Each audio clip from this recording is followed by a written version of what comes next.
কোরআনুল কারীমের সূরা নাসিয়াতের 37 এবং 38 নম্বর আয়াতে আল্লাহ রাব্বুল আলামিন জানিয়ে দিয়েছেন এই পৃথিবীর মানুষ জাহান্নামী হওয়ার একটা মৌলিক দুটি কারণ আল্লাহ উল্লেখ করেছেন।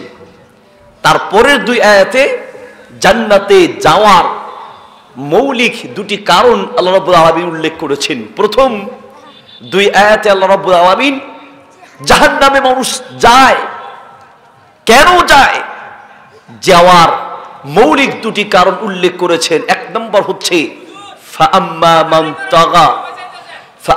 মান তাগা, সুতরাং যে ব্যক্তি সীমা লঙ্ঘন করে, অবাধ্য হয়, ওয়া আসারাল হায়াতাদ দুনিয়া, এবং দুনিয়ার জীবনকে যে ব্যক্তি প্রাধান্য দেয়। এক নম্বর কারণ হচ্ছে সীমা লঙ্ঘন করা, অবাধ্য হওয়া।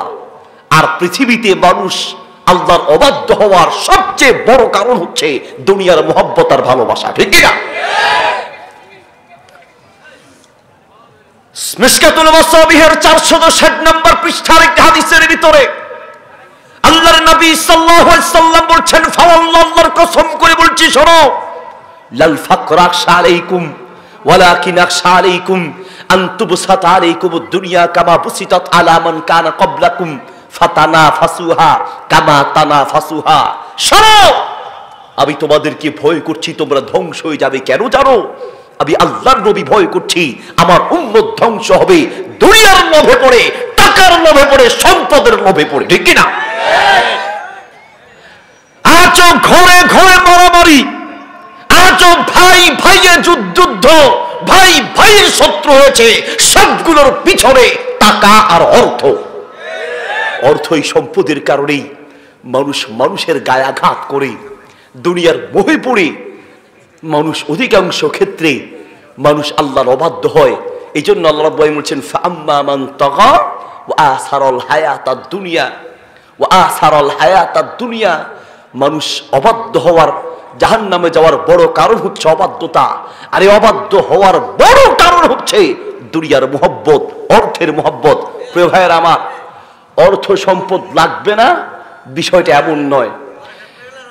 এই হলো আমাদের ওই বাজারের আশেপাশে মাহফিলের পরিবেশ। এই ধরনের মাহফিলগুলোতে কথা বলে মজা পাওয়া যায় না, কারণ সবাই পণ্ডিত। এই মাহফিলগুলোর এই যে দেখেন, ডানে কথা বলছে, বামে কথা, এখানে আলোচনা কথা বলতেছি না, সামনে কথা বলে, কেউ কোনো কথা বলতে পারবেন না। যদি কথা বলতে হয় তাহলে আমরা ছেড়ে দিই, আপনি এসে মাইকের সামনে কথা বলেন, কেউ কোনো কথা বলবেন না। আলোচনা খুব খেয়াল করে শুনতে হবে প্রিয় ভাইরা আমার। এখানে কোনো গল্প কিচ্ছা কাহিনী হবে না, এখানে চলবে আল্লাহর কথা, আল্লাহর নবীর কথা, ঠিক কি না?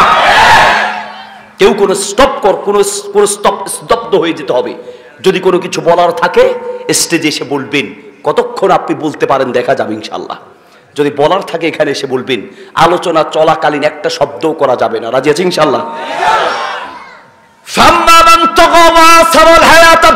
পৃথিবীর মানুষ আল্লাহর অবাধ্য হওয়ার সবচেয়ে বড় কারণ হচ্ছে দুনিয়ার মহব্বত, টাকার মহব্বত, ঠিক কিনা?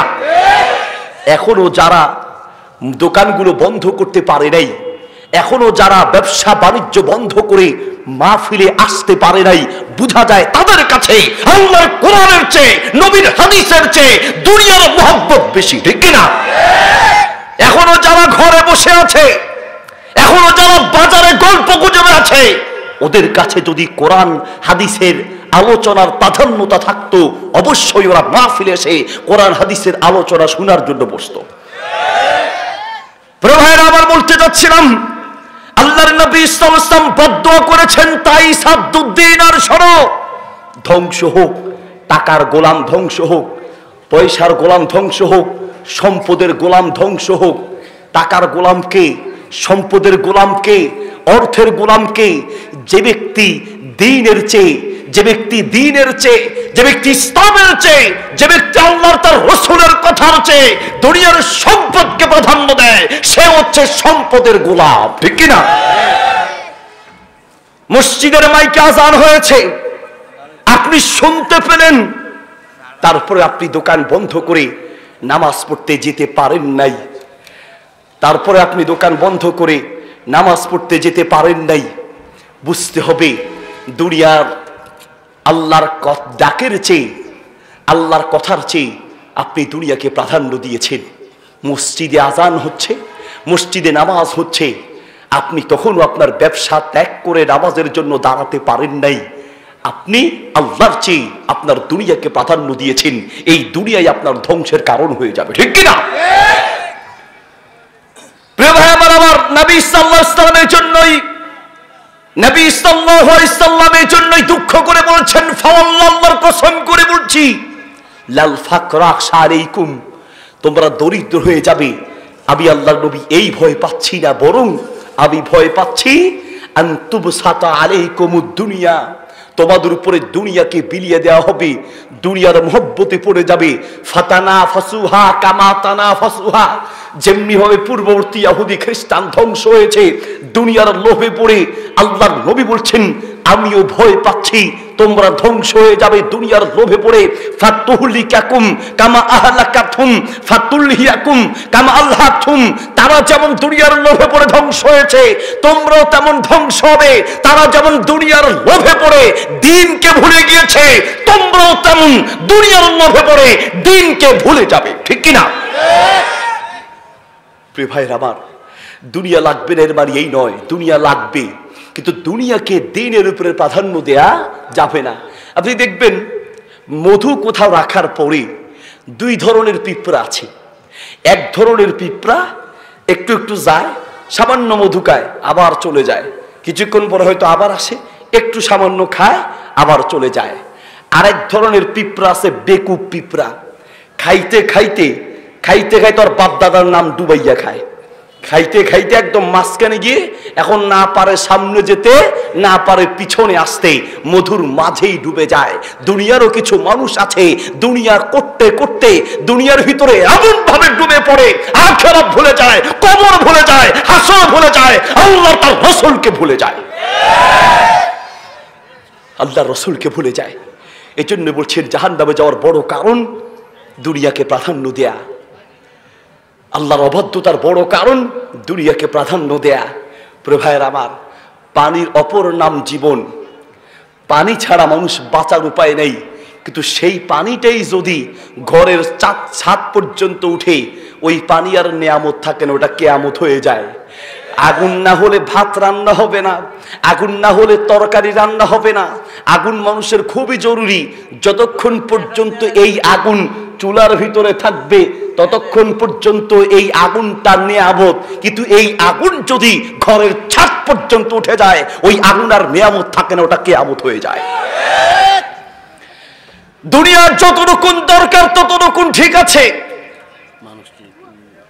দুনিয়ার যতটুকুন দরকার ততটুকুন ঠিক আছে, কিন্তু দুনিয়া দুনিয়া করে যদি দুনিয়াতে আখিরাতের চেয়ে প্রাধান্য পায়, আর আপনার কলিজার ভিতরে নেকি কামানোর চেয়ে টাকা কামানোর ইচ্ছা বেশি থাকে, বুঝতে হবে আপনি দুনিয়াতেও ধ্বংস হবেন, আখিরাতেও ধ্বংস হবেন।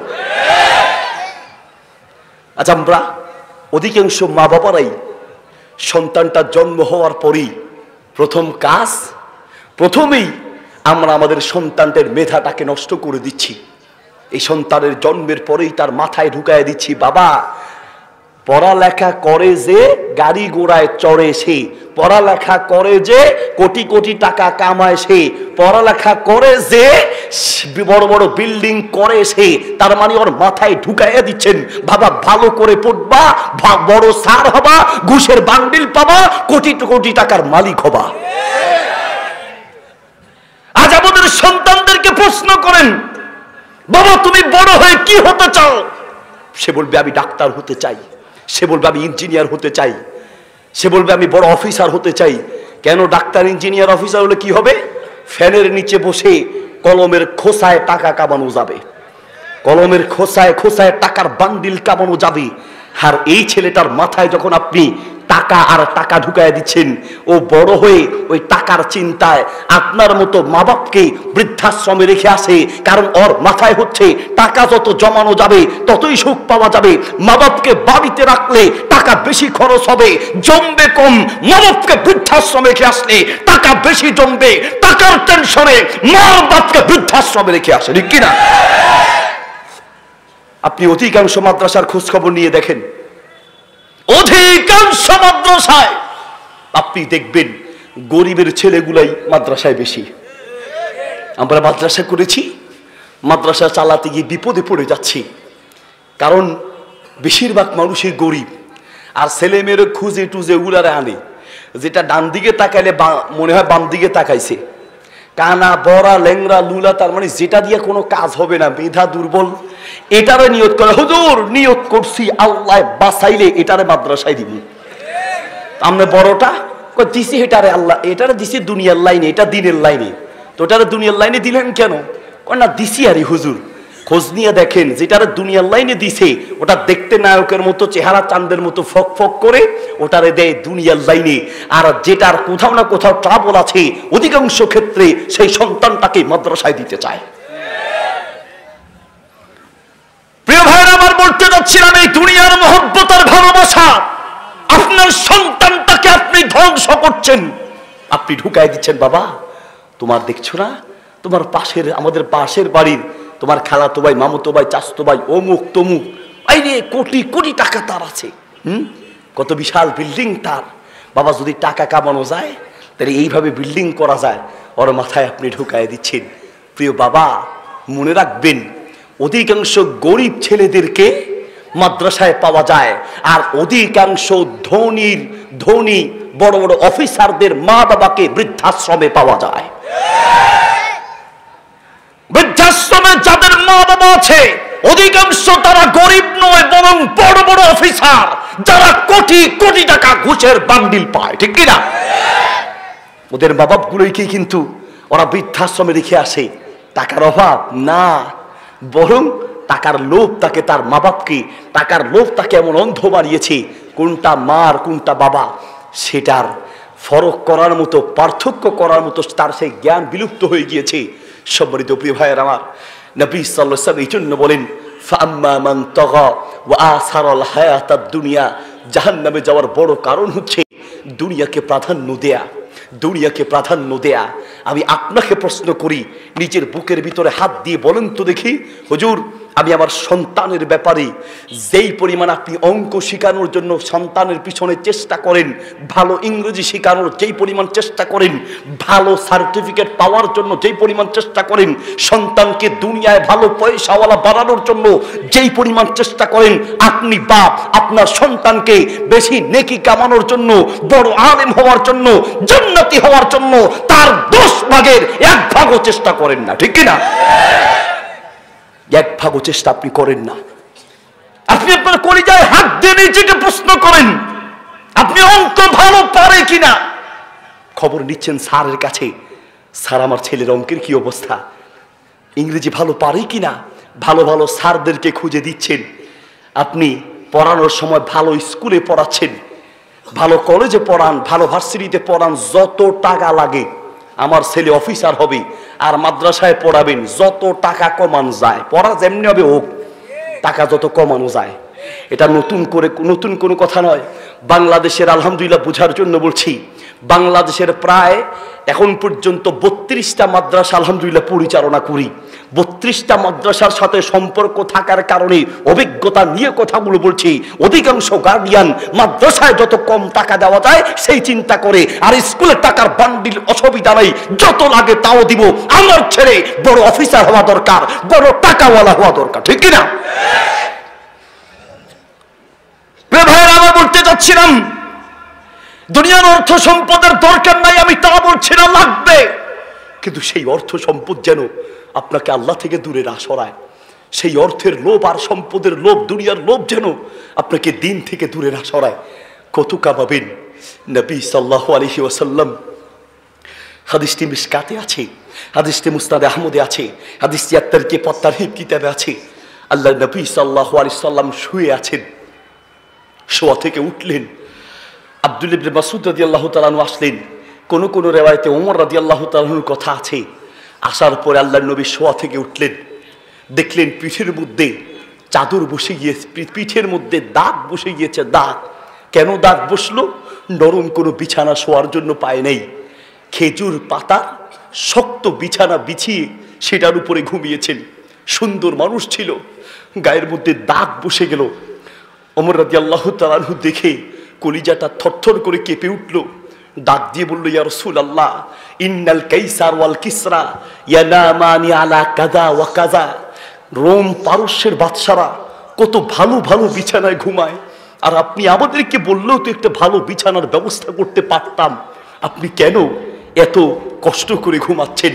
আল্লাহর নবী বললেন, ওমর কি হবে নরম বিছানা দিয়ে, ওমর কি হবে দামি বিছানা দিয়ে, মালি ওয়ালি দুনিয়া। ওমর আমাদের সঙ্গে দুনিয়ার কি সম্পর্ক, আমাদের সঙ্গে দুনিয়ার কি সম্পর্ক? আমরা তো দুনিয়ার জন্য আসি নাই, দুনিয়ায় এসেছি কয়দিন, মুসাফিরের মতো থাকবো। আমরা এসেছি আখিরাতের জন্য, ঠিক কি না? আমরা এসেছি আখিরাতের জন্য। কি হবে দুনিয়া দিয়ে? নবী সাল্লাল্লাহু আলাইহি ওয়াসাল্লাম, আল্লাহু আকবার, আশরাফুল আম্বিয়া, সাইয়্যিদুল মুরসালিন, এত বড় নবী যদি চাইতেন সারা পৃথিবীকে আল্লাহর স্বর্গ দিয়ে ভরপুর করে দিত, ঠিক কি না? আল্লাহ নবী যদি বলতেন, আমাকে উহুদ পাহাড়টাকে স্বর্ণ বানায় দেন, হীরা মণিমুক্তা বানায় দেন, আল্লাহ তাও দিতেন, আল্লাহ তাও দিতেন। নবী সাল্লাল্লাহু আলাইহি ওয়াসাল্লাম চোখের পানি ফেলে কাঁদছেন। সহিহ বুখারী হাদিসটি আছে, মিশকাতে আছে, আত-তারগিব ওয়াত-তারহিব কিতাবে আছে, মিশকাতুল মাসাবিহে এসেছে, মুসনাদ আহমদে এসেছে। আল্লাহর নবী সাল্লাল্লাহু আলাইহি ওয়াসাল্লাম বলছেন, লিকুল্লি নাবিয়্যিন দাওয়াতুন মুস্তাজাবাতুন। পৃথিবীর সব নবীর জন্য স্পেশাল একটি দোয়া ছিল, যেই দোয়া করে নবীরা যা দরকার আল্লাহর কাছে যা বলবে আল্লাহ তাই দিবে। স্পেশাল একটা দোয়া দিয়েছেন, ফাতাআজ্জালা কুল্লু নাবিয়্যিন দাওয়াতাহুম। দুনিয়ার সব নবীরা সেই দোয়া দুনিয়ায় খরচ করেছে। ওয়া ইন্নী আখতাবিউ বিহা শাফাআতাল লিউম্মতি। সেই দোয়া করে আল্লাহর নবী দুনিয়ার সম্পদ যদি চাইতেন পাইতেন। আল্লাহর নবী বলছেন, আমি সেই দোয়া দুনিয়ায় খরচ করি নাই, আমি সেই দোয়াকে জমা রেখে দিয়েছি। কিয়ামতের মাঠে আমার উম্মত যখন বিপদে পড়বে, আমার উম্মতের শাফাতের জন্য এই দোয়া আমি কিয়ামতের মাঠে করব। কথাগুলো এখনো কলিজায় ঢুকে নাই। আমাদের কলিজা তো শক্ত হয়ে গেছে, মানুষের গীবত সমালোচনা করতে করতে কলিজা এখন শক্ত হয়ে গিয়েছে। এখন আর চোখ দিয়ে নামাজ পড়লে পানি আসে না, এখন আর সেজদায় গিয়ে নামাজ পড়তে পানি আসে না, এখন আর আল্লাহর নবীর জীবনীর কষ্টের ইতিহাস শুনলে চোখ দিয়ে পানি আসে না, এখন আর কোরআন পড়লে চোখ দিয়ে পানি আসে না। কলিজাটা বড় শক্ত হয়ে গেছে, ঠিক কিনা? দুনিয়ার টেনশন করতে করতে কলিজা বড় শক্ত হয়ে গিয়েছে। প্রিয় ভাইরা, আমার নবী সাল্লাল্লাহু আলাইহি ওয়াসাল্লাম যদি দুনিয়ার নেতৃত্ব চাইতেন তাও পাইতেন। মক্কার কাফের মুশরিকরা এসে আল্লাহর নবী সাল্লাল্লাহু আলাইহি ওয়াসাল্লামকে প্রস্তাব দিয়েছেন, হে মুহাম্মদ, আমাদের সঙ্গে শুধু একটু ভাইল দিয়ে চলো, যদি তুমি চাও মক্কার সবচেয়ে সুন্দরী নারী তোমাকে বিয়ে করাবো, যদি তুমি নেতৃত্ব চাও সবচেয়ে বড় নেতা তোমাকে বানায় দিব, যদি তুমি অর্থ চাও এই সারা মক্কা, সারা সৌদি আরবের, সারা মক্কার বড় সম্পদশালী তোমাকে ধনী বানায় দিব, শুধু আমাদের সঙ্গে একটু মিল দিয়ে চলো, শুধু একটু মিল দিয়ে চলো, যা দুনিয়ার চাইবে সব পাবে। আল্লাহর নবী বললেন, শোনো, লাউ ওয়াদাউ শামসা ফি ইয়ামিনি ওয়াল কমারা ফি ইয়াসারি আলা আন আতরুকা হাদাল আমর মা তারাকতুহু। তামাম দুনিয়ার মানুষ শোনো, খালি দুনিয়ার সম্পদ দিয়ে আমাকে লোভ দেখায় লাভ হবে না। যদি আকাশের সূর্যকে আমার ডান হাতে আর আকাশের চন্দ্রকে আমার বাম হাতে এনে দাও, তারপরেও মনে রেখো আমি মুহাম্মদের কলিজার ভিতরে যতক্ষণ প্রাণ থাকবে আমি আমার জীবন দিতে রাজি, হকের পথ থেকে এক চুল পরিমাণ নড়তে রাজি নেই। আল্লাহু আকবার। এক চুল পরিমাণ নাড়াতে পারবে না। ইমাম সাহেব আপনাকে বলছি, মুফতি সাহেব আপনাকে বলছি, হুজুর আপনাকে বলছি, আপনি জানেন বিদাত, আপনি জানেন এটা কোরআন হাদিসে নাই, শুধুমাত্র আপনি আপনার দুনিয়ার লোভে পড়ে ওই বিদাতগুলোকে, শিরকগুলোকে লাথি মারতে পারছেন না। আর কিচ্ছু নয়, আপনার কাছে কোনো দলিল নাই, আপনার কাছে কোনো প্রকারের দলিল নাই, শুধু একটাই আছে, অর্থের লোভ আর দুনিয়ার লোভ, ঠিক কিনা? শুধু অর্থের লোভ আর দুনিয়ার লোভ। কয়কাল চলবে এই অর্থ আর দুনিয়া দিয়ে? কয়কাল চলবে? আমরা এগুলো করেছি। প্রিয় ভাইরে আমার, আল্লাহর কসম, যদি কলিজার ভিতরে আখিরাতের ভয় না থাকতো, আল্লাহর কসম, যদি কলিজার ভিতরে আল্লাহর ভয় না থাকতো, এই সব বিদাতগুলো আমরাও করতাম, টাকার লোভ আমাদেরও আছে, ঠিক কিনা? কিন্তু শুধুমাত্র আল্লাহর ভয়, আল্লাহর সামনে দাঁড়াতে হবে। আপনারা যত চালাকি বুঝেন, আমরা কি কম বুঝি না? আমরাও বুঝি। এগুলো তো আমরাও আল্লাহ মাফ করুন করে এসেছি। সৈদানা বুঝেননি? নোয়াখালীর ভাষায় বলে সিমের বিচিরে সৈদানা। তো সৈদানা দিয়ে আমরা আমাদেরকে ছোটবেলায় খতম পড়াইতো। আরে বাপরে বাপ, বড় খতম, লা ইলাহা ইল্লা আনতা সুবহানাকা ইন্নী কুনতু মিনাজ জালিমিন। আচ্ছা বলেন তো, এই যে লা ইলাহা ইল্লা আনতা সুবহানাকা ইন্নী কুনতু মিনাজ জালিমিন, এটার যে খতম পড়ে, এই দোয়াটা কে পড়েছিলেন? ইউনূস আলাইহিস সালাম পড়েছিলেন। কোথায় পড়েছিলেন? মাছের পেটে। উনি মাছের পেটে বিপদে পড়েছেন, নিজে এই দোয়াটা পড়েছেন। আচ্ছা, পড়ার সময় হুজুর কয়জন দাওয়াত দিছিলেন? 40 জন হুজুর দাওয়াত দিছেননি? একজনও না।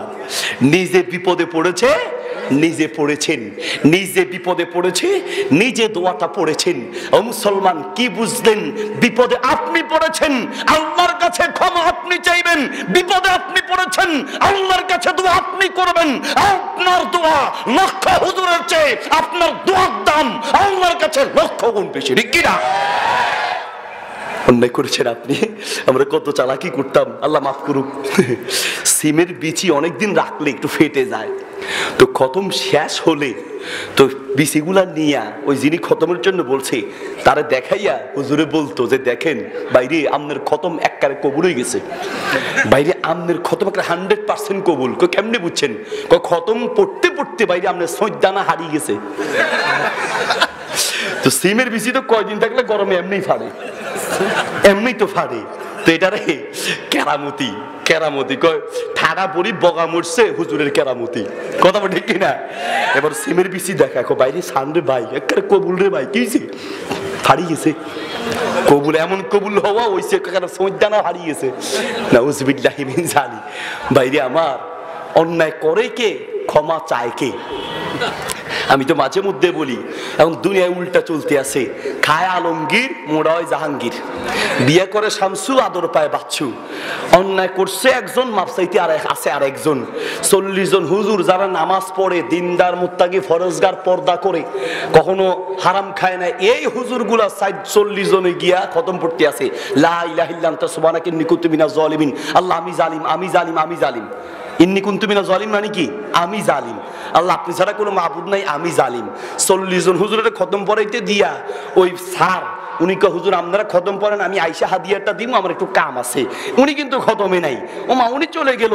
40 জন নিজেরা যা আমি জালিম, আমি জালিম, আমি জালিম। ওই বেটা আলিম, ওই বেটা আলিম হইছে।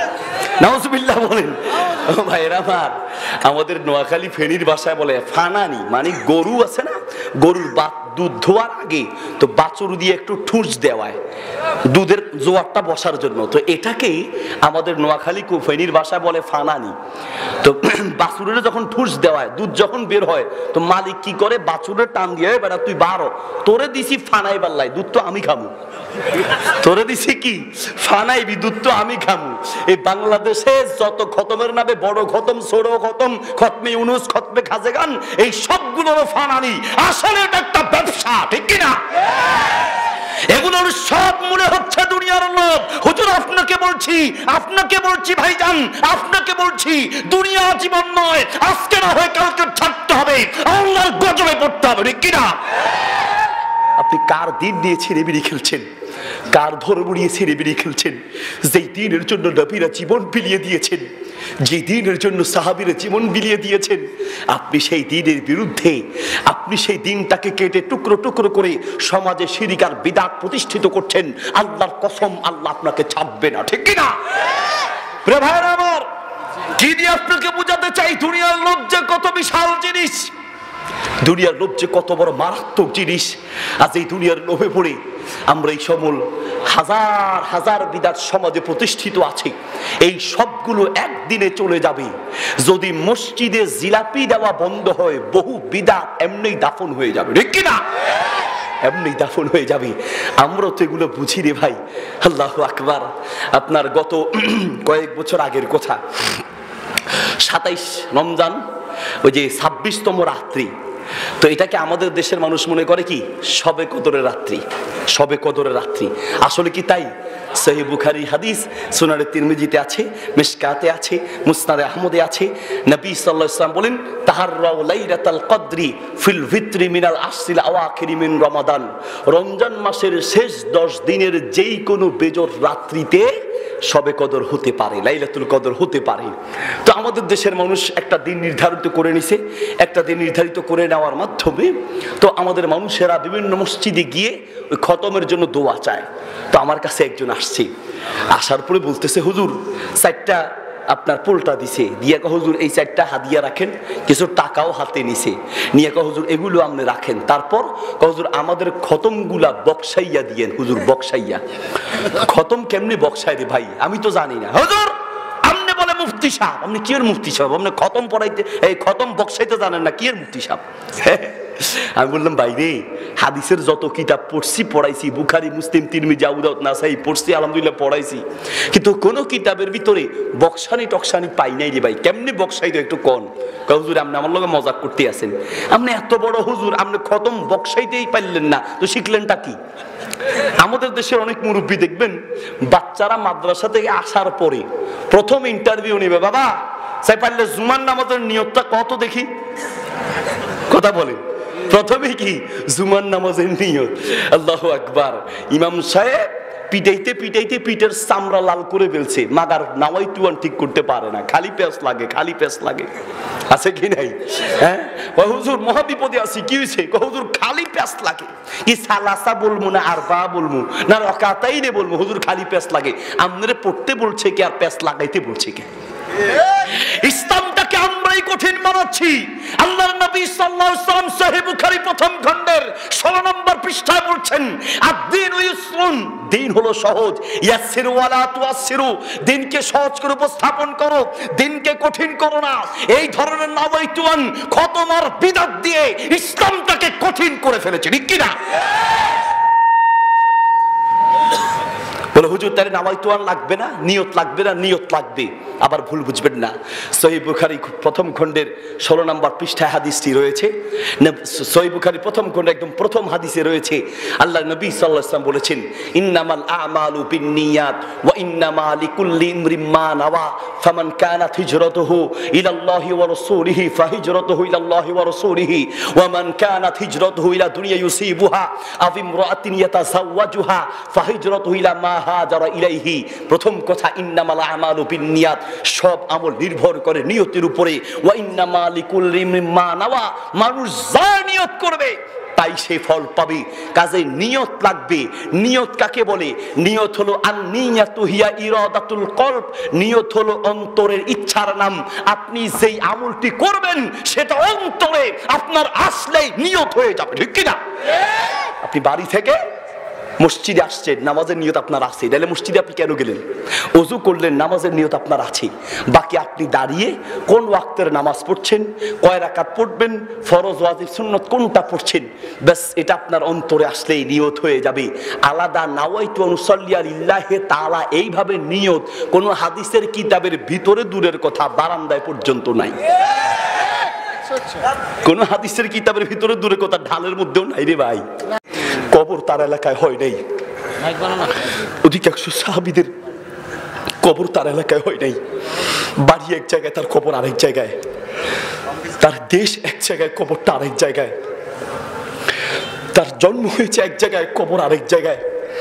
নিজের বাড়িতে ঠিক মতো থাকতে পারেন নাই, দ্বীনের দাওয়াতের জন্য পৃথিবীর প্রান্তে প্রান্তে দৌড়ে গিয়েছেন, ঠিক কিনা? প্রান্তে প্রান্তে দৌড়ে গিয়েছেন। আবার 2টি ছেলের পর একটি মেয়ে দিয়েছেন, আলহামদুলিল্লাহ। গত পরশুদিন রাতে আমার মেয়েটি হয়েছে। 2টি ছেলের পর আমার নিজের বোন নেই, মেয়েও নেই, 2টি ছেলে ছিল। আল্লাহর কাছে কত দোয়া করেছি, আল্লাহ একটি মেয়ে দাও। পরশু 2 দিন আগে মাহফিল ব্রাহ্মণবাড়িয়া কসবাতে, মাহফিলে যাবো কি যাবো না একটু টেনশন করছিলাম, কারণ আমার স্ত্রী পেটে ব্যথা শুরু হয়েছে, স্ত্রীর হক আছে। আবার স্ত্রী বলল, শোনো তুমি দেরি করছো কেন, তাড়াতাড়ি মাহফিলে চলে যাও। আমার জন্য তুমি দ্বীনের পথে বাধা আসবে, আমার মেয়ের জন্য এটা আমি চাই না, তুমি চলে যাও। যদি মরে যাই আমার জন্য দোয়া করিও, আল্লাহু আকবার, আমার জন্য দোয়া করিও। 2টা দিন সেই মাহফিলে কাটিয়েছি। এত কলিজার টুকরা মেয়েটাকে দেখার জন্য সুযোগ পাই নেই। আজকে গিয়ে দেখলাম 2 দিন পরে আমরা বুঝে শুনেই এই রাস্তা বেছে নিয়েছি, যেই রাস্তা হলো নির্যাতনের রাস্তা, যেই রাস্তা হলো মাজলুমের রাস্তা। আমরা বুঝে শুনেই এই পথ বেছে নিয়েছি, যেই দিনের পথে চললে, সুন্নাহর পথে চললে, শিরক বিদআতের বিরুদ্ধে কথা বললে নির্যাতন আসবে, এটা আমরা বুঝে শুনেই পথ অবলম্বন করেছি। ঠিক কিনা? কিসের ভয় দেখাবেন? ভয় দেখিয়ে দমানো যাবে না। আল্লাহর নবী সাল্লাল্লাহু আলাইহি সাল্লামকে দমাতে পারে নাই, সাহাবায়ে কেরামকে দমাতে পারে নাই। আল্লাহ তার দ্বীনকে পৃথিবীর প্রান্তে প্রান্তে পৌঁছে দিবে। মনে রাখতে হবে, ইসলাম এমন একটা ধর্ম, যারা ইসলামকে ভালোবাসে, যারা আল্লাহর তার দ্বীনকে ভালোবাসে, আল্লাহর নবীকে ভালোবাসে, কোনো ভয় তাদেরকে দ্বীনের পথ থেকে সরাতে পারবে না। ঠিক কি না? প্রিয় ভাইরা, আবার কষ্ট নিয়ে কথাগুলো বলছি, দুঃখের সাথে ভারাক্রান্ত হৃদয় নিয়ে কথাগুলো বলছি। নবী সাল্লাল্লাহু আলাইহি ওয়াসাল্লামের সারা জীবনের কষ্টের বিনিময়ে যে সুন্নতটা আমরা পেয়েছি, আজ সেই সুন্নতটাকে টুকরো টুকরো করে ফেলা হচ্ছে। সমাজে সুন্নতের বিরুদ্ধে বিদআত প্রতিষ্ঠা করা হচ্ছে। ভাই, আপনাকে ভালোবাসি, কলিজা দিয়ে ভালোবাসি, এই জন্য কথাগুলোকে বলছি। আপনি কেন সেই নবীর সুন্নতগুলোকে বাদ দিয়ে দুরূদ আছে, আল্লাহর নবী যা শিখিয়েছেন সেটা করেন, জিকির আছে, আল্লাহর নবী যেভাবে শিখিয়েছেন সেটা করেন, অসুবিধা কি? দোয়া আছে, আল্লাহর নবী যেভাবে বলেছেন সেইভাবে করেন। ইসলাম পরিপূর্ণ করে দিয়েছেন। সূরা মায়েদার 3 নম্বরে আল্লাহ বলছেন, আল ইয়াউমা আকমালতু লাকুম দীনাকুম ওয়া আতমামতু আলাইকুম নি'মাতি ওয়া রাদিতু লাকুমুল ইসলাম দীনা। ইসলাম পরিপূর্ণ করে দিয়েছেন 1450 বছর আগে। নতুন করে ইসলাম বানানোর অধিকার পৃথিবীর কাউকে দেয়া হয় নাই। ইসলাম পরিপূর্ণ। আপনার কাজ হলো সেই পরিপূর্ণ ইসলাম থেকে খুঁজে খুঁজে আল্লাহর নবীর তরিকা অনুযায়ী শুধু আমলটা করবেন। বানানোর দায়িত্ব পৃথিবীর কারো নাই। ঠিক কি না? পৃথিবীর কারো ইসলাম বানানোর অধিকার নাই। আপনি যখন সমাজে একটা বিদআত প্রতিষ্ঠা করছেন, আপনি তখন আল্লাহর নবীকে অপমান করছেন। আর আপনি কোন নবীকে অপমান করছেন জানেন? যে নবী সারা জীবন আপনার জন্য নিজের জীবন বাঁচি রেখে পরিশ্রম করেছেন। আমরা আলহামদুলিল্লাহ, আমাদের আলেমদের উপরে যখন আঘাত করা হয়, বিশ্বাস করে নিজের বাপের গায়ে আঘাত করলেও এত কষ্ট লাগে না, একজন হক্কানি আলেমের উপরে আঘাত করলে তার চেয়ে বেশি কষ্ট হয়। ঠিক কিনা? বহু মানুষ এই আলেমের নির্যাতনের ভিডিও দেখে বহু মানুষ চোখের পানি ফেলেছে, বহু মানুষের কলিজা টুকরো টুকরো হয়ে গিয়েছে। ঠিক কিনা? কেন একজন আলেমকে আঘাত করলে যদি এই পরিমাণ কষ্ট লাগে, এবার বুঝেন যে আল্লাহর নবী সাল্লাল্লাহু আলাইহি ওয়াসাল্লামকে উহুদের যুদ্ধে কি পরিমাণ কষ্ট দেওয়া হয়েছে, কি পরিমাণ আঘাত করা হয়েছে, তাইফের ময়দানে কি পরিমাণ আঘাত করা হয়েছে। নিজের রক্তে জুতা পর্যন্ত আটকে গিয়েছে, জুতা পর্যন্ত রক্তে আটকে গিয়েছে, দাঁত ভেঙে রক্তে পুরো বুক ভেসে গিয়েছে। নবী সাল্লাল্লাহু আলাইহি ওয়াসাল্লাম দুনিয়া থেকে বিদায় হওয়ার পরে আবু হুরায়রা রাদিয়াল্লাহু তাআলা আনহু একটা বিয়ের দাওয়াতে গেলেন। বিয়ের দাওয়াতে যাওয়ার পরে তার সামনে রুটি আর গোশত দেওয়া হলো। তিনি রুটি আর গোশতের দিকে তাকিয়ে দরদর করে চোখের পানি ছেড়ে দিলেন, দরদর করে চোখের পানি ছেড়ে দিলেন। আশেপাশের বন্ধুরা বলছেন, কাঁদছেন কেন, কি হয়েছে? বলছে, এই রুটি আর গোশত আমি আবু হুরায়রার পেটে যাবে না। কেন যাবে না? কেন যাবে না? কি হয়েছে? বলল, ভাই রে, এত ভালো রুটি আর গোশত আমি যেই নবীর সঙ্গে ছিলাম, সারা জীবনে এই রকম একটু ভালো গোশত রুটি খাবে দূরে থাক, জীবনে কোনোদিন সামনে পায় নাই। আল্লাহু আকবার! রুটি আর গোশত আবার পেটে যাবে না। আমি যে নবীর সঙ্গে সারা জীবন কাটিয়েছি, সেই নবী তার সারা জীবনে এইরকম একটু ভালো গোশত আর রুটি খেতে পারে নাই। আল্লাহর নবী আজ নাই, আমি কি করে আল্লাহর নবীকে বাদ দিয়ে এই ভালো গোশত আর রুটি আমার পেটে ঢুকাই? আমিও খেতে পারবো না। আপনি নিজেকে আশিকে রসুল দাবি করছেন। আশিকে রসুল তো সত্যিকার অর্থে সেই ব্যক্তি আশিকে রসুল, রসুলকে ভালোবাসে, যে আল্লাহর নবীর প্রত্যেকটা সুন্নতকে নিজে আমল করে সমাজে বাস্তবায়ন করে। ঠিক কি না? সেই তো আশিকে রসুল। কত কষ্টে জীবন কাটিয়েছেন। তাফসীর ইবনে কাসির এসেছে, নবী সাল্লাল্লাহু আলাইহি ওয়াসাল্লাম মসজিদে নববীতে আছেন। আমি কথা বেশি বলবো না, কষ্ট হচ্ছে আপনাদের। আমার পরের ভাইকে নিয়ে আসেন। নবী সাল্লাল্লাহু আলাইহি ওয়াসাল্লাম মসজিদে নববীতে একজন মেহমান আসলেন, এসে বলছেন, ইয়া রাসূলুল্লাহ, আমি ক্ষুধার্ত মেহমান, আবার একটু মেহমানদের ব্যবস্থা করেন। আল্লাহ নবী সাল্লাল্লাহু আলাইহি ওয়াসাল্লাম সাহাবীদেরকে পাঠালেন যে যাও আমার ঘরে যাও, কার কাছে? আমার স্ত্রীদের কাছে যাও, যার কাছে যে খাবার পাবে মেহমানের জন্য নিয়ে আসবে। আল্লাহ নবীর স্ত্রীদের কাছে ঘুরে এসে সাহাবী বলছেন, ইয়া রাসূলুল্লাহ, আপনার কোন স্ত্রীর ঘরে মেহমানকে দিবে দূরে থাক, আপনাকে যে খাওয়াবে সেই খাবারটুকু কোনো ঘরের ভিতরে নাই। আপনাকে খাওয়াবে দূরে থাক, একটা মেহমানকে দিবে দূরে থাক, আপনাকে যে খাওয়াবে সেই ব্যবস্থাটাও নাই। আল্লাহ নবী দাঁড়িয়ে বললেন, মাইয়ুদাইয়িফু হাদাল লাইলা, কে আছো? আবার ঘরে তো কিছু নাই, এই মেহমানকে খাওয়াতে পারবে এমন কেউ কি আছো? এক সাহাবী, আনসারী সাহাবী দাঁড়িয়ে বললেন, ইয়া রাসূলুল্লাহ, উদাইয়িফুহু, আমি তার মেহমানদের দায়িত্ব নিলাম। বলো ঠিক আছে, নিয়ে যাও। কষ্টের ইতিহাস বলছি, কষ্টের ইতিহাস, কষ্টের ইতিহাস বলছি, কষ্টের ইতিহাস। সাহাবীকে নিয়ে বাসায় গেলেন, বিবিকে বললেন, বিবি ঘরে কি খাবার আছে, তাড়াতাড়ি খাবার দাও, আল্লাহ রসুলের মেহমান নিয়ে এসেছি। বিবি বলছি, মেহমান যে নিয়ে এসেছেন, মেহমানকে কি দিব? আপনার আর আমার খাবারও নাই, শুধু বাচ্চাদের জন্য অল্প একটু খাবার আছে, আর এছাড়া আর কোনো খাবার নেই।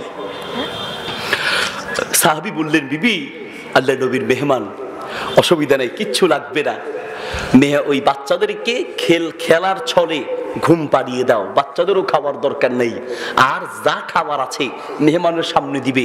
খাবার তো কম, তুমিও খাবে না, আমিও খাবো না, তবে যখন খানা শুরু হবে বাতিটা বন্ধ করে দিবে, বাতিটা তুমি বন্ধ করে দিও, আমি শুধু হাত নাড়াবো আর মুখ নাড়াবো, মেহমান মনে করবে যে আমি খাচ্ছি, দেখবে তো না, মনে করবে আমি খাচ্ছি, কিন্তু আসলে আমি খাবো না, আমি না খেয়ে থাকি, তুমি না খেয়ে থাকো, মেহমান যেন ভালোভাবে খায়। এইভাবে নিজেরা না খেয়ে বাচ্চাদেরকে খাবার না দিয়ে মেহমানকে খানা দিয়েছেন। আল্লাহু আকবার। সকালবেলা আল্লাহ নবীর কাছে গেলেন, আল্লাহ নবী বললেন, সাহাবী রাতে তুমি কি আমল করেছো? আল্লাহ এত খুশি হয়েছেন তোমার পক্ষে। আল্লাহ কোরআনের আয়াত নাযিল করে উল্লেখ করেছেন, ওয়ায়ুসিরুনা আলা আনফুসিহিম, যারা ঈমানদার হয় তারা ঈমানদাররা নিজের চেয়ে অপর ভাইকে প্রাধান্য দেয়। আল্লাহু আকবার। তোমার পক্ষে আয়াত নাযিল হয়েছে। আমি আপনাকে কষ্টের ইতিহাস বুঝাচ্ছি, কষ্টের ইতিহাস। শিয়াবে আবি তালেবের ভিতরে আল্লাহ নবীকে আটকে রেখেছেন, শিয়াবে আবি তালেবের ভিতরে আল্লাহ নবী সাল্লাল্লাহু আলাইহি ওয়াসাল্লামকে আটকে রেখেছেন পাক্কা 3টা বছর পর্যন্ত। ওই পাহাড়ের গুহার ভিতরে জীবন কাটিয়েছেন, কোনো খাবার পায় নাই, খালি গাছের পাতা খেয়েছে, গাছের পাতা, শুধু গাছের পাতা খেয়ে 3টা বছর জীবন কাটিয়েছেন। নির্যাতনের ইতিহাস শুনবেন। প্রিয় ভাই, মাঝখানে একটা কথা বলে দেই ভাই, আপনাকে বলছি, আপনি যদি আল্লাহর নবী সাল্লাল্লাহু আলাইহি সাল্লামকে অপমান করেন, মনে রাখবেন এই দুনিয়াতে যারা আল্লাহর নবীকে অপমান করেছে, ইতিহাস সাক্ষী দেয় আল্লাহ গজব দিয়ে দুনিয়ায় ধ্বংস করেছে, একজনকেও ছাড় দেয় না। ঠিক কি না? বলতে পারেন, হুজুর আমি তো আল্লাহর নবীকে অপমান করছি না, আপনি করছেন। আপনি যখন আল্লাহর নবীর সুন্নাত তরিকা বাদ দিয়ে সমাজে বিদআত প্রতিষ্ঠা করছেন, বিদআতের পক্ষে কথা বলছেন, আপনি আল্লাহর নবীকে অপমান করছেন। ঠিক কি না? আপনি আল্লাহর নবীকে অপমান করছেন, আপনি করছেন, আপনি আল্লাহর নবীকে অপমান করছেন। আপনি যখন বিদআত করছেন, আপনি আল্লাহর নবীকে অপমান করছেন। বলতে চাচ্ছিলাম, আমরা তো বুঝি আমাদের লাভটা 27 তারিখ 26 রমজানের 26তম রাত্রিতে হাদিয়া তোফা দিয়া হুজুর খতমগুলা বক্সায় দেন। বললাম, ভাই রে, এত কিতাব পড়ছি, খতম বক্সানি তো পাইলাম না। হুজুর কি কোন, আমরা যে 4 জন 4 খতম দিছি আমাদের ঘরের, খতমগুলা তো আসমান আর জমিনের মাঝখানে ঝুলতে আছে, ঝুলতে আছে। এগুলোর হুজুর আপনি আল্লাহ পর্যন্ত পৌঁছাই দিতে হবে, আমরা যখন দোয়া করবেন তখন আল্লাহ কবুল করবে। এখন তো আসমান আর জমিনের মাঝখানে বলে ঝুলতে আছে। কই পাইলেন এটা? মিয়া সাহেব, আমি বললাম, ভাই রে, আল্লাহ রাব্বুল আলামিন বলেন, বান্দা ইজা দানি, যখন আমাকে ডাকবে, উজিবু দাওয়াতাদ দাই ইজা দানি, বান্দা তুমি যখন তেলাওয়াত করবে, যখন আমি আল্লাহর জিকির করবে, যখন তেলাওয়াত করবে, সঙ্গে সঙ্গে আমি আল্লাহ কবুল করে নিব। আমি আল্লাহর কাছে তোমার এই তেলাওয়াত, তোমার এই আমলগুলো পৌঁছানোর জন্য দুনিয়ায় আল্লাহ কোনো দালাল আর কন্ট্রাক্টর রাখে নাই। ঠিক কি না? ভাইরা, আমার বলতে যাচ্ছিলাম, আপনি যখন নবীর সুন্নাতগুলোকে বাদ দিয়ে সমাজে বিদআত করছেন, আপনি আল্লাহ নবীকে অপমান করছেন। মনে রাখবেন, যারা আল্লাহ নবীকে অপমান করে আল্লাহ একজনকেও ছাড় দেয় না, আল্লাহ গজব দিয়ে দুনিয়াতে ধ্বংস করে দেয়। ঠিক কি না? তার 3টা ইতিহাস শুধু আপনাকে বলি। আবু লাহাবের ছেলে উতবা, আল্লাহ আল্লাহ নবীকে অপমান করেছে। কিভাবে? নবী সাল্লাল্লাহু আলাইহি ওয়াসাল্লামকে বিভিন্ন সময় আল্লাহ নবীর বিরুদ্ধে কথা বলতো। একটা পর্যায়ে সীমা পার করে ফেলেছে। ফাআম্মা মান তাগা, সীমা লঙ্ঘন করেছে। কি? আল্লাহর নবীর সামনে গিয়ে আল্লাহ নবীকে লক্ষ্য করে থুতু মেরেছে। নাউজুবিল্লাহ বলেন। আল্লাহ নবীকে থুতু মেরেছে। আল্লাহকে ছেড়ে দিবে? ওয়ায়ামুদ্দুহুম ফি তুগয়ানিহিম ইয়ামাহুন, ওয়ায়ামুদ্দুহুম ফি তুগয়ানিহিম ইয়ামাহুন। আল্লাহ ছাড় দেয় তবে ছেড়ে দেয় না।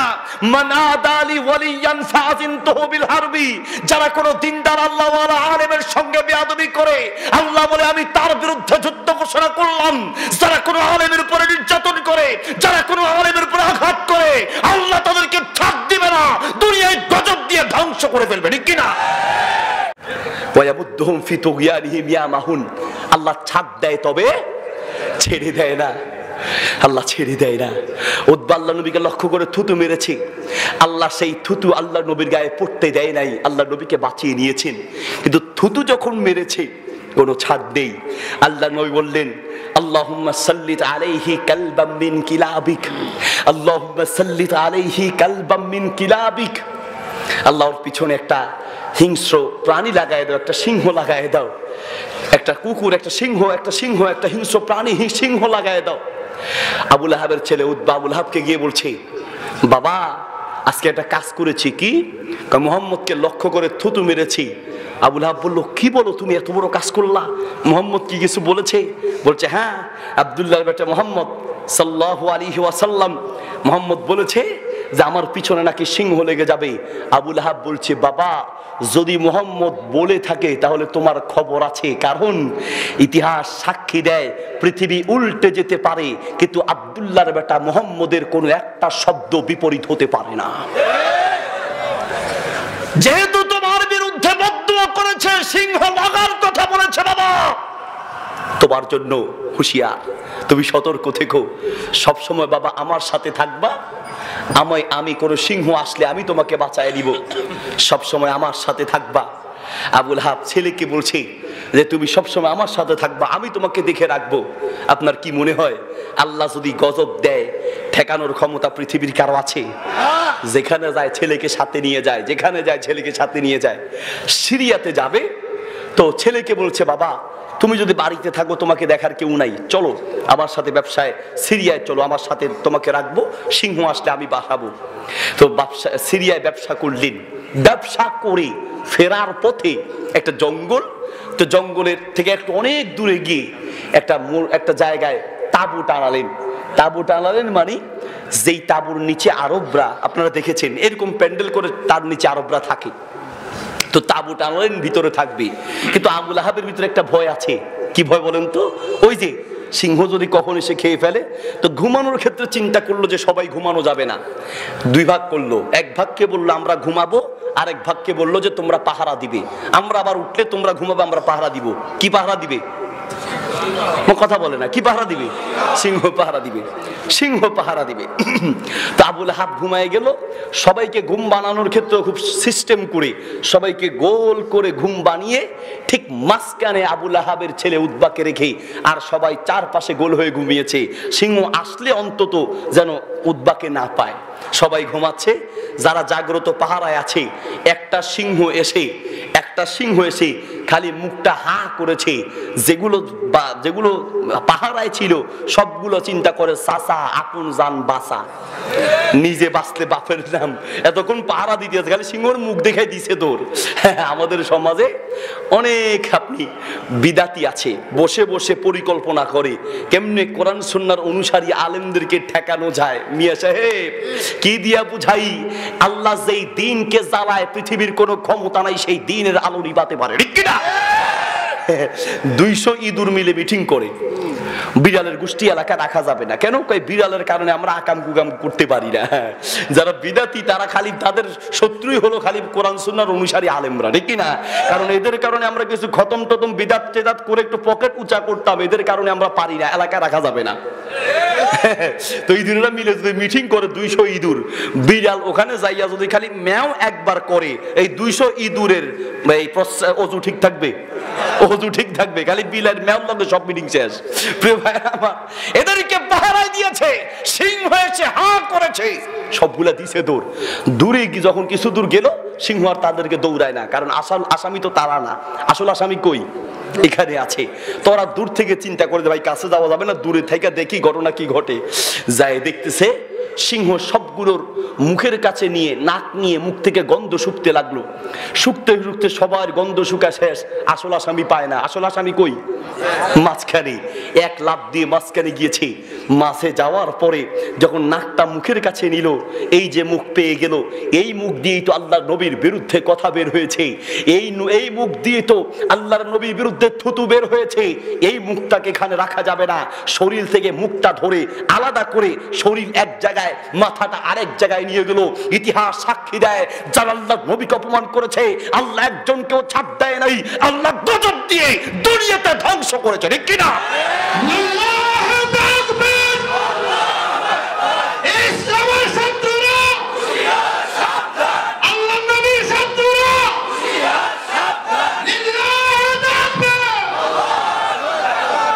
সবারই তো প্রিয় ভাইয়ের, আবার নবী সাল্লাল্লাহু আলাইহি ওয়াসাল্লামকে যারা অপমান করেছে, আল্লাহ ছাড় দেয় নাই, এই দুনিয়াতে গজব দিয়ে ধ্বংস করেছে। আপনাকে বলছি, আপনাকে, হুজুর আমি তো আল্লাহর নবীকে অপমান করছি না, আপনি করছেন। আপনি যখন আল্লাহর নবীর হাদিসের কোন একটা আমলকে নিয়ে তিরস্কার করছেন, আপনি আল্লাহর নবীকে অপমান করেছেন, ঠিক কি না? আপনি যখন নবীর কোন সুন্নতকে নিয়ে তিরস্কার করছেন, কটাক্ষ করছেন, আপনিও আল্লাহ নবীকে অপমান করছেন। আপনি যখন নবীর কোন হাদিসকে নিয়ে তিরস্কার করছেন, নবীর হাদিসের কোন একটা আমলকে দেখে মসজিদ থেকে তাদেরকে বের করে দিতে চাচ্ছেন, আপনিও আল্লাহ নবীকে অপমান করছেন। আপনিও আল্লাহ নবীকে অপমান করছেন। সুন্নত মানতে না পারলে আল্লাহ হয়তো মাফ করবে, কিন্তু অপমান করলে, তিরস্কার করলে কোনো মাফ নাই। মনে করুন, দাড়ি রাখা ওয়াজিব নাকি কাটা ওয়াজিব? কথা বলে না। দাড়ি রাখা ওয়াজিব, কিন্তু কাটার স্টাইল দেখলে মনে হয় দাড়ি কাটা খালি ওয়াজিব না, ফরজ। ওরে বাপরে বাপ! আমার একজন আইসা কয়, হুজুর একটু আমার মুখে হাত বুলাই দেন, দোয়া করেন যেন দাড়ি রাখতে পারি। আমি বললাম, ভাই রে, দোয়াও করবো না, তোমার দাড়ি রাখারও দরকার নাই, খালি দাড়ি কাটা বন্ধ করো তাইলেই চলবে। খালি দাড়ি কাটা বন্ধ করো তাইলেই চলবে, দাড়ি এমনি রাখা হয়ে যাবে। প্রিয় ভাইয়েরা আমার, দাড়ি রাখা একদিকে সুন্নাত, নবী সাল্লাল্লাহু আলাইহি ওয়াসাল্লাম দাড়ি রেখেছেন, এই হিসেবে দাড়ি রাখা সুন্নাত। আল্লাহর নবী দাড়ি কাটতে আদেশ করেছেন, এই হিসেবে দাড়ি রাখা ওয়াজিব। আলেম ওলামা এখানে আছে। নবী সাল্লাল্লাহু আলাইহি ওয়াসাল্লাম বলেছেন, মিশকাতে হাদিসটি আছে, সুনান তিরমিজিতে আছে, সহিহুল জামি কিতাবে আছে, আল্লাহর নবী বলেছেন, আনফিরুল্লাহা, দাড়িকে লম্বা করো আদেশ করেছেন। আল আমরুল মুতলাক লিল উজুব, আমর আসে, নির্দেশ সূচক শব্দগুলো আসে ওয়াজিব বোঝানোর জন্য। আল্লাহর নবী দাড়ি রেখেছেন, এই হিসেবে দাড়ি রাখা সুন্নত। আল্লাহর নবী দাড়ি রাখতে আদেশ করেছেন, এই হিসেবে দাড়ি রাখা ওয়াজিব। ইসলামে দাড়ি কাটা নিষিদ্ধ, এই হিসেবে দাড়ি কাটা হারাম। যে ব্যক্তি দাড়ি কাটছে, একদিকে সুন্নত তরক করছে, আরেকদিকে ওয়াজিব তরক করছে, আরেকদিকে হারামের ভিতরে লিপ্ত আছে, ঠিক কিনা? আরেকদিকে হারামের ভিতরে লিপ্ত আছে। বলবেন, হুজুর আমরা যুবক মানুষ, আমাদের আনছি, আমাদের পক্ষে আপনি ওয়াজ করবেন, আমরা তো বাঁশ দিয়ে যাইতে আছেন। হ্যাঁ ভাই রে আমার, তোমাকে বুঝানোর জন্য বলছি, ও ভাই, কাকে দেখানোর জন্য তুমি দাড়ি রাখতেছো? কাকে? তোমার স্ত্রীকে, তোমার গার্লফ্রেন্ডকে? মনে রেখো, যেই মেয়ে তোমার দাড়ি অপছন্দ করে, ওই মেয়ে কখনো ভালো মেয়ে হতে পারে না, এটা নষ্টা মেয়ে। ওই মেয়ে বিয়ে করলে, যে মেয়ে দাড়ি অপছন্দ করে, ওই মেয়ে কখনো ভালো মেয়ে হতে পারে না, ওই মেয়ে হচ্ছে নষ্টা মেয়ে। ওই মেয়ে বিয়ে করলে তোমার ঘর জাহান্নামের আগুনে ভরপুর হয়ে যাবে, ঠিক কিনা? কখনো শান্তির আশা করে লাভ নেই। ও যুবক ভাই, তোমাকে বলছি, কাকে দেখানোর জন্য? এলাকার মানুষ কি বলবে, অমুক তমুক কি বলবে, কার আশায় তুমি দাড়িগুলোকে কাটছো? তুমি আয়নার সামনে গিয়ে কোনো মাসালা পড়ে আগে আয়নার সামনে যাও, নিজের চেহারাটার দিকে তাকাও, আর নিজেকে প্রশ্ন করো, তোমার এই চেহারার সাথে তোমার কোন নবীর কি মিল আছে? পৃথিবীতে এমন একজন নবীও পাওয়া যাবে না যেই নবী দাড়ি কেটেছেন। এমন একজন যে সাহাবী দাড়ি কেটেছেন, তুমি যদি আল্লাহর নবীর উম্মত হয়ে থাকো, সত্যিকার অর্থে আল্লাহর নবীকে ভালোবাসো, আজকে নিয়ত করতে হবে আজকের পরে আর এই গালের ভিতরে কোনো ব্লেড লাগাবো না, দাড়ি কাটবো না। ঠিক কি না? কে কে রাজি আছে? দুই হাত তুলে দেখা দেখি ইনশাআল্লাহ। এই তালে তালে উড়েছে নাকি? আল্লাহ সবাইকে কবুল করুন, আমিন। আল্লাহ আমাদের কবুল কর। ভাই আমার বোঝার জন্য বলছি, তোমার মতো কত যুবক দুনিয়ার থেকে বিদায় হয়ে যাচ্ছে। তুমি হয়তো মনে করছো যে আমি একটু বুড়ো হই তারপরে দাঁড়িয়ে রেখে ভালো হয়ে যাব। ও ভাই, ও ভাই, অনুরোধ করে বলি রে ভাই, তুমি বুড়া হবা তার কোনো গ্যারান্টি আছে? আল্লাহু আকবার। গত কয়েকদিন আগের কথা বলছি, টাঙ্গাইল জামালপুর বোধহয় মাহফিল, টাঙ্গাইল মাহফিল করে আসতেছিলাম। আসার পথে একটা বাজার দিয়ে গাড়ি যাচ্ছে, অনেক মানুষের ভিড়। ড্রাইভারকে বললাম যে একটা লোককে ডাক দেন, ডাক দিল। জিজ্ঞেস করলাম ভাই কি হয়েছে? কয়েকজন যুবক এসে বলছে হুজুর আমাদের বন্ধু মাত্র 30 বছরের যুবক, একসাথে রাতে 12টা 1টা পর্যন্ত গল্প করলাম, রাতে আমরা বাসায় চলে গেলাম, সে দোকানের ভিতরে ঘুমায়। সে ঘুমাতে গেল, সকাল যখন 10টা বেজে গেল সে ঘুম থেকে উঠে না। যেই ডাকে কোনো আওয়াজ নেই, ঘরের দরজাটা খুলে দরজা ভেঙে ভিতরে ঢুকে দেখলাম সে লাশ হয়ে পড়ে আছে। কি যে হলো, কোনো মানুষের বাহির থেকে যায় নাই, সে নিজেই মারা গিয়েছে। ও যুবক, কত মানুষের ইতিহাস আছে, ব্রেন স্ট্রোক করে মারা যায়, হার্ট স্ট্রোকে মারা যায়। এখন তো করোনা ভাইরাসের পৃথিবী চলছে, করোনা ভাইরাসের মুহূর্ত চলছে, সারা পৃথিবীতে এখন মৃত্যুর মিছিল চলছে, মৃত্যুর মিছিল। এখনো যদি ঠিক না হই তাহলে ঠিক হবোটা কখন? এখনো যদি ঠিক না হও ঠিক হবেটা কখন? ও যুবক, বলতে চাচ্ছিলাম আল্লাহর নবী সাল্লাল্লাহু আলাইহি ওয়াসাল্লামের কেউ যদি দাড়ি কাটে সুন্নত তরক করছে, ওয়াজিব তরক করছে, হারামের ভিতরে লিপ্ত আছে, কিন্তু সে কাফের বা মুশরিক হবে না। কিন্তু মনে রেখো, কেউ যদি আল্লাহর নবীর এই দাড়িকে নিয়ে তিরস্কার করে অথবা কোনো একটা সুন্নত বা হাদিসকে নিয়ে তিরস্কার করে, সঙ্গে সঙ্গে সে কাফের হয়ে যাবে। ইতিহাস সাক্ষী দেয় যতজন আল্লাহর নবীকে অপমান করেছে আল্লাহ একজনকেও ছাড় দেয় নাই। বাদশা আবু লাহাবের কথা বলছে। আবু লাহাব আল্লাহ নবীকে অপমান করেছে। নবী সাল্লাল্লাহু আলাইহি ওয়াসাল্লামকে লক্ষ্য করে বলছে তাব্বাক, তুমি ধ্বংস হও, তুমি ধ্বংস হও। কাকে বলছে? আল্লাহর নবীকে অপমান করেছে, আল্লাহ ছেড়ে দিবে? ছাড় নাই। হে নবী, আপনাকে অপমান করেছে, আপনার কিছু বলতে হবে না, আমি আল্লাহ দেখছি। আল্লাহ আয়াত নাযিল করলেন তাব্বাত ইয়াদা আবি লাহাব, নবী আপনি ধ্বংস হবেন না, আপনি ঠিকই থাকবেন, কিন্তু আবু লাহাব নিচে ধ্বংস হয়ে যাবে। আল্লাহু আকবার। কিভাবে ধ্বংস হয়েছে তার ইতিহাস কি? আবু লাহাবের সূরা নাযিল হওয়ার পরে বেশি দিন যায় নাই, গায়ের মধ্যে ফোড়া উঠেছে। ফোড়া বা বিচি, কি বলেন আপনারা? ফোড়া বা বিচি। বিচি উঠার পরে এই বিচিগুলো পাকতে শুরু করলো। বিচি আর ফোড়ার যন্ত্রণায় মাটিতে গড়াগড়ি দিয়ে কেঁদেছে, মাটিতে গড়াগড়ি দিয়ে কেঁদেছে। এরপরে তার এই বিচিগুলো পাকতে শুরু করলো। দুর্গন্ধে তার পরিবারের কেউ তার কাছে থাকতে পারে না, পরিবারের লোকেরা তাকে ফেলে চলে গেল। আশেপাশে যারা আছে দুর্গন্ধ বাড়তে বাড়তে এত দুর্গন্ধ, আশেপাশের মানুষও আর তার কাছে থাকতে পারে না, সবাই তাকে রেখে চলে গেল। পানি খাওয়ার মানুষটাও খুঁজে পায় নাই, মাটি খেয়ে খেয়ে দুনিয়ার থেকে বিদায় হয়েছে। মরার পরে 3 দিন পর্যন্ত কেউ তার কাছে আসে নাই। 3 দিন পরে যখন গন্ধ কমেছে, তার লাশটাকে এনে কোন রকম গর্ত করে দুধ থেকে ধাক্কা দিয়ে ফেলে দিয়েছে। ইতিহাস সাক্ষী দেয় যারা আল্লাহর নবীকে অপমান করেছে আল্লাহ একজনকেও ছাড় দেয় না। ঠিক কি না? বাদশা কিসরা আল্লাহর নবীকে অপমান করেছে। নবী সাল্লাল্লাহু আলাইহি ওয়াসাল্লাম বিভিন্ন বাদশার কাছে চিঠি পাঠালেন, বিভিন্ন বাদশার কাছে মিন মুহাম্মাদিন ইলা আযীমির রুম, মিন মুহাম্মাদিন ইলা আযীমিল কিসরা। রোমের বাদশার কাছে চিঠি, পারস্যের বাদশার কাছে চিঠি। বাদশা কিসরার কাছে যখন চিঠি পাঠালেন, নবী সাল্লাল্লাহু আলাইহি ওয়াসাল্লামের এই চিঠিটা নিয়ে সে পড়ে ছিঁড়ে টুকরো টুকরো করে মাটিতে ফেলে দিয়েছে। আল্লাহর নবীর চিঠিকে অপমান করেছে। সাহাবী গিয়ে আল্লাহর নবীকে বললেন, ইয়া রাসূলুল্লাহ, সে তো আপনার চিঠিকে কেটে টুকরো টুকরো করে মাটিতে ফেলে দিয়ে আপনাকে অপমান করেছে। আল্লাহর নবী বললেন, মাযাকাল্লাহু মুলকাহু, সে তো আমার চিঠিকে টুকরো টুকরো করে নাই, বরং সে তার রাজত্বকে ভেঙে টুকরো টুকরো করেছে। সে নিজের রাজত্বকে ভেঙে চুরমার করেছে। সে যে রাজত্বের অহংকার করে আমার চিঠিকে ছিঁড়ে টুকরো টুকরো করেছে, আল্লাহ তার রাজত্বকে রাখবে না, আল্লাহ তার রাজত্বকে ভেঙে চুরমার করে দিবে। ঠিক কিনা?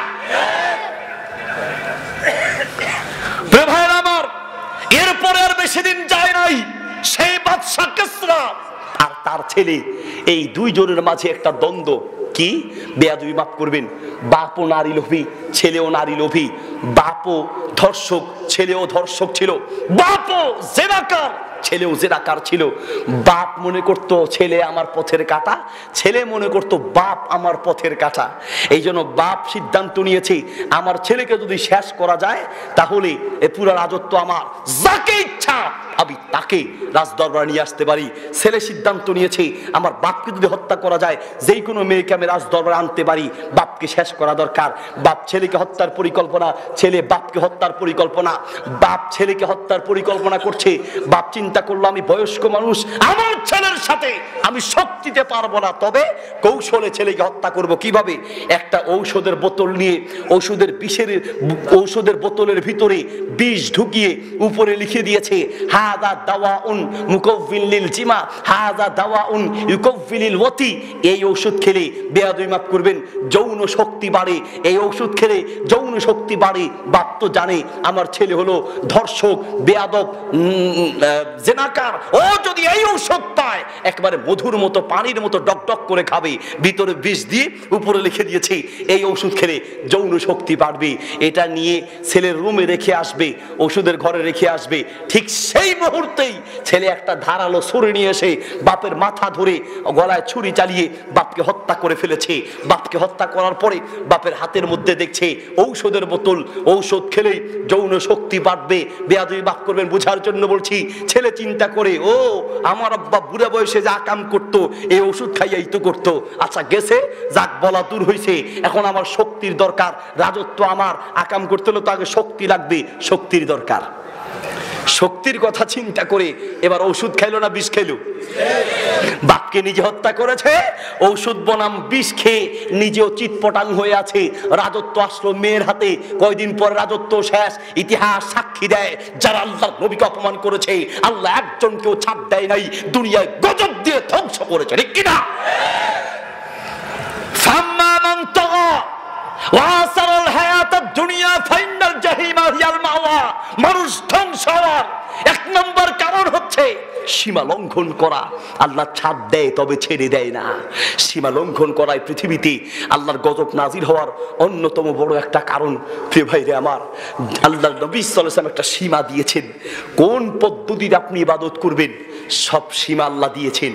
সেই সীমার বাহিরেও যাওয়া যাবে না, সেই সীমাকে অতিক্রম করা যাবে না।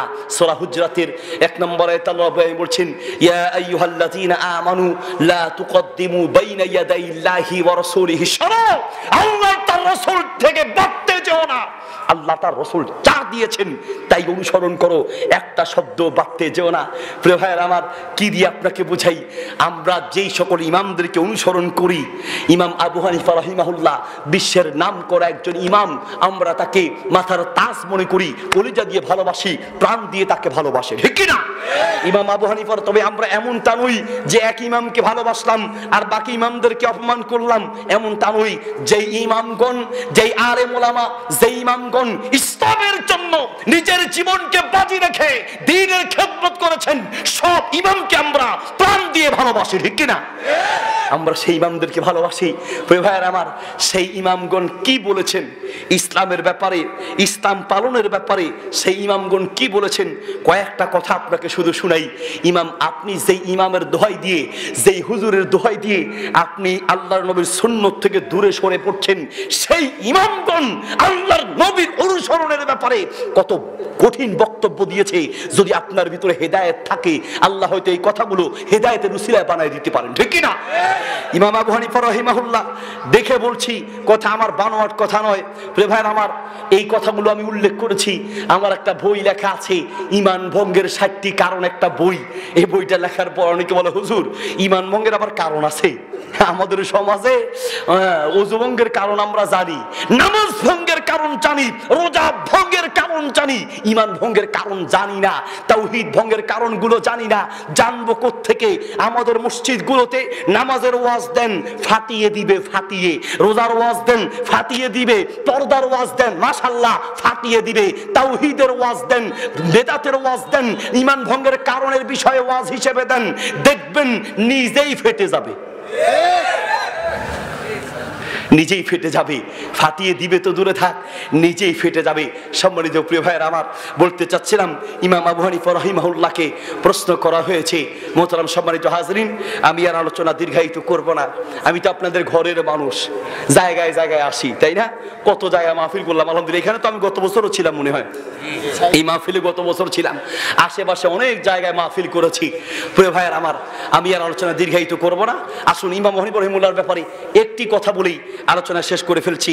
ইমাম আবু হানিফা রাহিমাহুল্লাহকে প্রশ্ন করা হয়েছে, ইদা কুলতা কওলান ইউখালিফু কিতাবুল্লাহ, আপনি কোন একটা কথা বলেছেন, সেই কথার পক্ষে যদি কোরআনের কোন, সেই কথার বিপক্ষে যদি কোরআনের কোন দলিল থাকে, আমরা কোন কথাটা গ্রহণ করব? ইমাম আবু হানিফা রাহিমাহুল্লাহ বললেন, উতরুকু কওলি বিকিতাবিল্লাহ, তোমরা আমার কথাকে ছুড়ে দিয়ে, ইমাম তোমরা আমার কথাকে ছুড়ে দিয়ে, তোমরা আমার কথাকে ছুড়ে ফেলে দিয়ে আল্লাহর কোরআনের কথাকে গ্রহণ করো, আল্লাহর নবীর আল্লাহর কথাকে গ্রহণ করো। ইমাম আবু হানিফা রাহিমাহুল্লাহকে আবার প্রশ্ন করা হয়েছে, ইদা কুলতা কওলান ইউখালিফু সুন্নাতু রাসূলিল্লাহ, শোনো, আপনি কোন একটা কথা বললেন, সেই কথার বিপক্ষে যদি আল্লাহর নবীর কোন হাদিস পাওয়া যায়, আমরা কার কথা গ্রহণ করব? ইমাম আবু হানিফা রাহিমাহুল্লাহ বললেন, উতরুকু কওলি বিসুন্নাতি রাসূলিল্লাহ, শোনো, আল্লাহর নবীর কোন হাদিস যদি পেয়ে যাও, আমার কথাকে ছুঁড়ে ফেলে দিয়ে আল্লাহর নবীর কথাকে গ্রহণ করো, ঠিক কি না? আর সেই নবীর হাদিস অনুযায়ী আমল দেখলেই আপনি তাকে মসজিদ থেকে বের করে দিচ্ছেন। নবীর কোন হাদিসের উপরে আমল দেখার পরে যদি আপনি কোন ব্যক্তিকে মসজিদ থেকে বের করে দিচ্ছেন, আপনি তো তাকে বের করছেন না, আল্লাহর নবীর সুন্নাতকে বের করছেন, আল্লাহর নবীকে অপমান করছেন, ঠিক কি না? ইমাম আবু হানিফা রাহিমাহুল্লাহকে প্রশ্ন করা হয়েছে, ইদা কুলতা কওলান ইউখালিফুহু আকওয়ালু আসহাবিন নবী সাল্লাল্লাহু আলাইহি ওয়াসাল্লাম, কোন একটা কথা আপনার পেলাম, তার বিপরীতে যদি কোনো সাহাবীর কথা পাই, কার কথাকে গ্রহণ করব? ইমাম আবু হানিফা রাহিমাহুল্লাহ বললেন, উতরুকু কওলি বিকওলি সাহাবা, আমার কথাকে দেয়ালে ছুঁড়ে ফেলে দিয়ে আমার আল্লাহর নবীর সাহাবীর কথাগুলোকে গ্রহণ করো। প্রিয় হাজিরিন, বলতে চাচ্ছিলাম, ফাম্মা মান তাগা ওয়া আসারাল হায়াতাদ দুনিয়া ফাইনাল জাহিমা হিয়াল মাওয়া, জাহান্নামে যাওয়ার দুটি বড় কারণ। নাম্বার 1, সীমা লঙ্ঘন করা।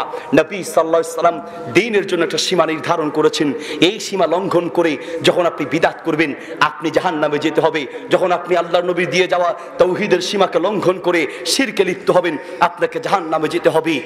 ওয়া আসারাল হায়াতাদ দুনিয়া, মানুষ সীমা লঙ্ঘন করার সবচেয়ে বড় একটা কারণ হলো দুনিয়ার লোভ, অর্থের লোভ। প্রিয় ভাইরে আমার, আপনাদের জন্য বলছি, দুনিয়ায় কখন কে কোন মুহূর্তে দুনিয়া থেকে বিদায় হয়ে যায় বলা যায় না। আসুন, মৃত্যুর পরে বিসমিল্লাহি ওয়া আলা মিল্লাতি রাসূলিল্লাহ বলা হবে, আল্লাহ রসুলের মিল্লাতের উপরে আপনাকে কবরে রাখা হবে আল্লাহ রসুলের উম্মত হিসেবে। কাজেই কবরে রাখার আগে দুনিয়াতে সেই রসুলের উম্মত হিসেবে জীবন যাপন করুন। আল্লাহ আমাদেরকে তৌফিক দান করুন, আমিন। কথা দীর্ঘায়িত করলাম না। সুবহানাকাল্লাহুম্মা ওয়া বিহামদিক, আশহাদু আল্লা ইলাহা ইল্লা আনতা আস্তাগফিরুকা ওয়া আতুবু ইলাইক। ওয়াসসালামু আলাইকুম ওয়া রাহমাতুল্লাহি ওয়া বারাকাতুহু।